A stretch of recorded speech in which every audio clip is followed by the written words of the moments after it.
ভেবেছিলাম একটা জায়গায় ঘুরতে যাব, বাট পরে দেখি এত বৃষ্টি, আর এত বৃষ্টির মধ্যে কোথায় গেলাম এবং কি কি করলাম সবই শেয়ার করব তোমাদের সঙ্গে। তো হ্যালো এভরিওয়ান, সবাই কেমন আছো? আশা করি সবাই অনেক ভালো আছো। আমিও আলহামদুলিল্লাহ অনেক ভালো আছি। তো এই দেখতেছো আমার মাথায় একদম এক বালতি তেল আমার মা দিয়ে দিছে। তো সকাল সকাল ঘুম থেকে উঠে দেখি বৃষ্টি, আর বৃষ্টির মধ্যে দেখি আম্মু ভুনা খিচুড়ি এবং হচ্ছে ডিম ভাজি করে দিছে। তারপরে হচ্ছে আমি খেয়ে নিলাম, খেয়ে ঝটফট রেডি হয়ে নিলাম। আর বারান্দায় এসে দেখি যে তখনও বৃষ্টি পড়তেছে, বৃষ্টি থামেই নাই। আর এই যে আমি সুন্দর একটা থ্রি পিস পরছি, এই থ্রি পিসটা কেমন লাগতেছে তোমাদের কাছে অবশ্যই জানাতে ভুলবা না। আমার কাছে কিন্তু অনেক কিউট লাগছে। তো এই আউটফিটটি আমি যেই পেজ থেকে নিয়েছি, পেজটা আমার স্ক্রিনে দিয়ে রাখবো, তোমরা চাইলে চেক আউট করতে পারো। এরপরে বৃষ্টিতে ভিজতে ভিজতে চলে আসলাম সাভারে। এখন যাব হচ্ছে তাসবিহার কাছে। তো রিক্সায় বসে বসে একটু ফুটেজ নিলাম। আর আমার পায়ের অবস্থা খুবই বৃষ্টি, মানে এত কাদা ছিল, কাদার মধ্যে দিয়ে হাইটা আসছি,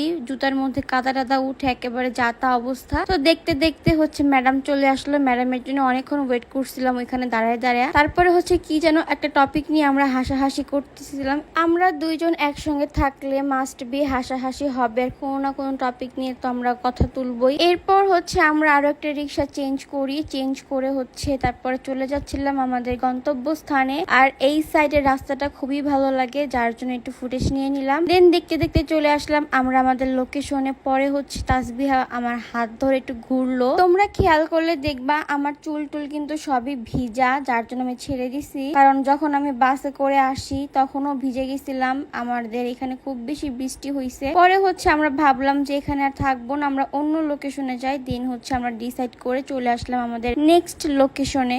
এইখানে একটা মজার কাহিনী কি জানেন, তাসবিহ আমার ভিডিও করতে করতেও পানির মধ্যে পড়ে গেছিল, তো এটা নেমে হেসে দিছি। তারপরে হচ্ছে আমরা চলে আসলাম রেস্টুরেন্টে। আর এখানে আমি আমার চুল নিয়ে অনেক ফান করতেছিলাম, কজ আমার সামনের চুলগুলা কেমন জানি একদম কোকড়া বোকরা, সাপের মতো পেঁচায় থাকে সবসময়। এটা নিয়ে হাসাহাসি করতেছিলাম। আর আজকে আমাদের দুজনকে কেমন লাগতেছে সেটা কিন্তু অবশ্যই জানাতে ভুলবেন না। দেন হচ্ছে আমি তাসবিহাকে বললাম যে আমি একটু দাঁড়াই, তুমি আমার সুন্দর করে ভিডিও করে দাও। তার মধ্যে এই ভাইয়ের সঙ্গে ধাক্কা খাইছি পিছনে। আর ভাই এই প্লেসটার মধ্যে মানে যে আমার পিছনের যে সাইডটা, এই সাইডটা ফাঁকাই হইতে চাই না। আমরা অনেকক্ষণ ওয়েট করছি যে এই সাইডটা ফাঁকা হবে, তারপর আমরা এখানে বসবো, বাট আমরা সেই চান্সই পাই নাই। দেন আর কি করার, এখানে দাঁড়ায় দাঁড়ায় হচ্ছে একটু ফুটেজ নিলাম। আমি খুবই নার্ভাস ছিলাম যে কিভাবে ফুটেজ নিব না নিব, মানে ওরকম ভালো কোনো ব্যাকগ্রাউন্ডও পাইতেছিলাম না। তো যাই হোক, এরপর আমাদের খাবার চলে আসে, খাওয়া দাওয়া শেষ করি। খাওয়া দাওয়া শেষ করে চলে যাওয়ার পথে এই কিউট ভাইয়ের সঙ্গে দেখা হয়ে যায়। দেন ভাইয়ের সাথে কথাবার্তা শেষ করে আমরা চলে যাচ্ছিলাম। আজকের ভিডিও এ পর্যন্তই। আল্লাহ হাফেজ।